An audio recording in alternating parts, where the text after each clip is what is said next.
Hello guys, आप लोग कैसे हो। मैं बावनवीर हनुमान मंदिर, जो जौनपुर की बहुत प्राचीन मंदिर है, जो बावनवीर हनुमान जी हैं, वो बहुत प्राचीन मंदिर है। जौनपुर की बहुत पुरानी मंदिर है। तो मैं उनसे प्रार्थना करूंगी कि आप लोग जहाँ भी रहें, जैसे भी रहें, अच्छे रहें।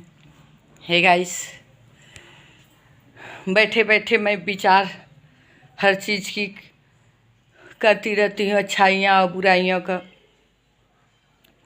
तो मुझे भागवत और अपना बचपन याद आने लगा कि हे गाइस, मेरा बचपन मैं आज भी नहीं भूली हूँ।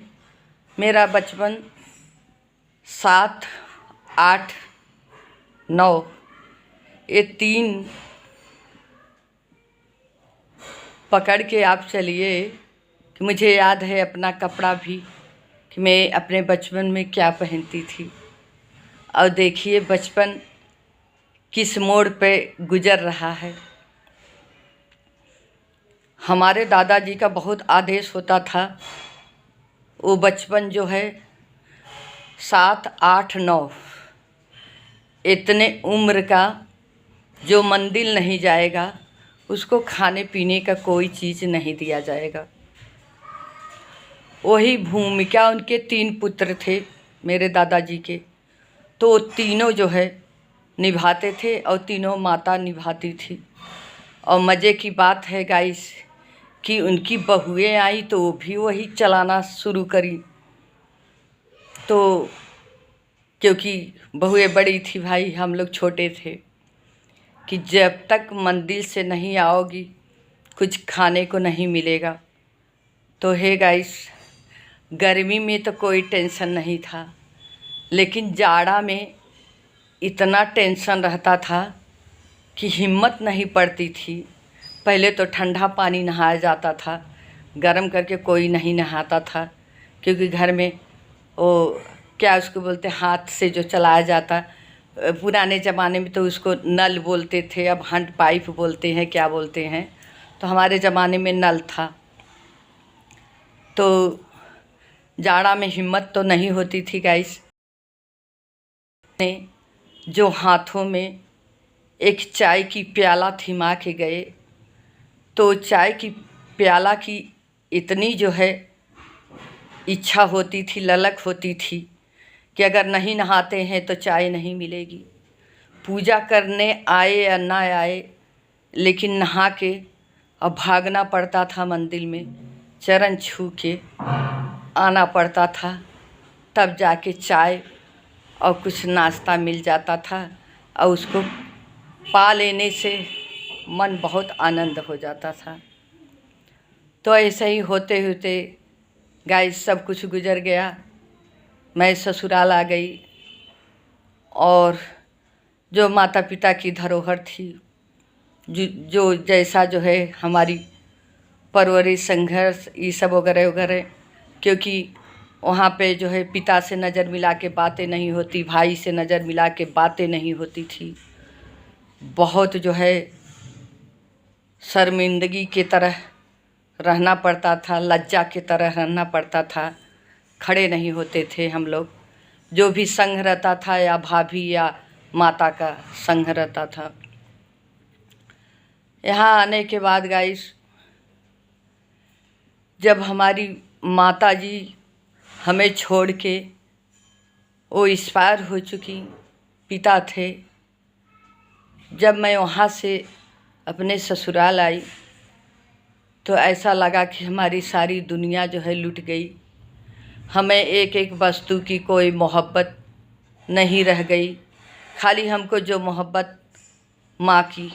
और मैं उस समय जैसे समुद्र में आप खोज करो, समुद्र का था वो पता नहीं है। मैंने अपनी माता को इतना खोज करने लगी, वो बचपन लेके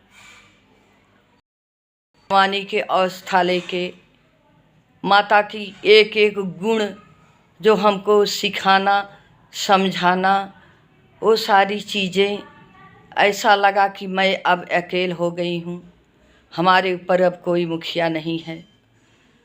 और वास्तव में वही जो एक हमारी मुखिया थी कि जो हमें सही मार्ग दिखाई कि जो हम अपने गृहस्थ जीवन को लेके बहुत अच्छे से चले। और मुझे बहुत दुख था, इतनी पीड़ा थी कि मैं अपनी पीड़ा को न अपने पति को दिखा सकती थी, न अपने बच्चों को दिखा सकती थी। सास हमारी शहर मॉडल थी तो हम देहात मॉडल थे, तो थोड़ा सा अलग सिस्टम रहता था। लेकिन हम जो धर्म का मार्ग था, मैं उसी राह पर चलती थी, सुनती थी सबकी, लेकिन हम अपने हिसाब से। ऐसे ही मैं इतना व्याकुल हो गई, इतना व्याकुल हो गई गाइस।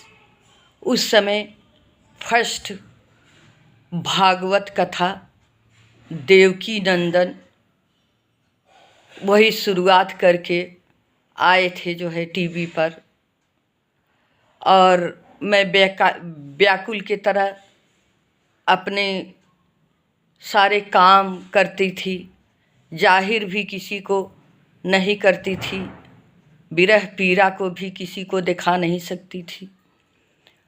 तो उस समय मैं यहाँ बैठी थी तो बड़ा लड़का आया, टीवी खोल दिया और लगा दिया आस्था चैनल। तो मन देवकी नंदन जो है हमको विरह पीड़ा मार्ग से पहले निकाले। उन्होंने कथाओं को शुरू किया। उस समय मुझे कुछ याद है कि माँ के बारे में बता रहे थे कि माँ अपना कितने ईमानदारी से अपने कर्तव्यों का पालन करके अपनी बेटी और बेटे को देख के, और जब वो जाती हैं तो उनकी कीर्ति होती है। यही कथाएं चल रही थी। तब मेरा थोड़ा सा दिमाग हटा कि यहाँ सब कुछ झूठा है, सब कुछ सपना है, यहाँ कोई चीज़ें हकीकत नहीं है। मनुष्य देह है तो आता है, अपना भूमिका निभा के चला जाता है। ये वस्तुएं हैं, खाली शरीर को आनंद देती है, आनंद देते देते कहीं अधर्म मार्ग पर भी ले जाती हैं। विवेक है तो धर्म मार्ग पर। उनकी कथा सुनते सुनते भागवत, तो मैंने अपने घर में भागवत मंगवाई। तो जब उनकी कथा नहीं आती थी तो गुजरात से भगवान शिव का महापुराण कथा सुनाते थे, लेकिन वो गुजराती भाषा में सुनाते थे। मुझे बहुत प्रिय लगता था। मैं वो कथा सुनती थी भगवान शिव का। कुछ कुछ बीच बीच में वो हिंदी बोलते थे तो मन को संतोष होता, चलो आधा तो समझ में नहीं आ रहा है। कुछ कुछ हिंदी में बोल देते थे तो समझ में आता था। तो मैं एक दिन महादेव से हृदय से बात तलाब करने लगी, हे बाबा, मुझे आपकी कथा बहुत प्रिय लगती है। कोई भक्त को ऐसा उतारो कि जो हिंदी में ये कथा जो है शिव महापुराण का सुनाए, संसार सुने और वह चीज़ को समझे। तो हे गाइस, वो गुजराती में भगवान शिव का कथा कहते थे। उनका नाम तो मुझे नहीं मालूम है, काले से सांवरे से हैं, लेकिन मैं शिव महापुराण भी नहीं जानती थी। बस यही जानती थी वो मुँह से बच रहे हैं, कुछ वेद सामने रखे हैं, लेकिन मैं ये नहीं जान पाती थी कि ये शिव महापुराण है। तो मैं महादेव से बहुत जो है आग्रह विनती की कि हे बाबा, आपकी कथाएं बहुत प्रिय लगती है, ये हिंदी में अगर कोई सुनाए तो बहुत अच्छा लगेगा। आप ऐसी कृपा कर दीजिए कि किसी विद्वान साधु महात्मा को ऐसा उतारिए कि ये कथा हिंदी में सुनाए। तो बाबा भोलेनाथ ने बड़ी कृपा किया। प्रदीप मिश्रा जो हमारे पिता हैं, क्योंकि इस समय हमारे जन्म देने वाले न माता हैं न पिता हैं, दोनों नहीं हैं। तो उन्हें हम अपने पिता के स्थान पर अपने लिए रखी हूँ। उनसे ऐसा लगता है कि ये मेरे पिता हैं, इनका हाथ मेरे सर पर है, तो जीने की बड़ी तमन्ना हो जाती है। एक पिता का हाथ पुत्री पर रहता है तो बहुत सहारा, आसरा और जीने की एक राह होती है। तो पिता गुरु शिव महापुराण लेके जब उतरे, उस समय मैं तो कोरोना के समय से ही वो कथा सुना उनके मुख से। उसके पहले कहते होंगे तो मैं नहीं सुनी थी, नहीं जानती थी। तो शिव महापुराण जब लेके आए तब मैंने जाना ये शिव महापुराण है, क्योंकि वो गुजराती में कहते थे। तो मैंने शिव महापुराण की सारी जो है, जैसे रामायण है, शिव महापुराण है, भागवत है, तो भागवत जानती थी, रामायण जानती थी, शिव महापुराण नहीं जानती थी। तब फिर मैंने शिव महापुराण घर में मंगवाई। हे गाइस, वास्तव में जगत एक सपना है। हरि वचन सत, जगत सब सपना है।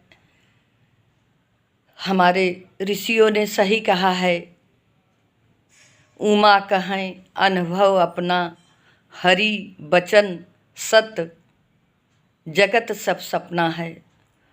तो वास्तव में आज कलयुग में तो अब सपने ही सपने दिखाई देते हैं। ऐसे एक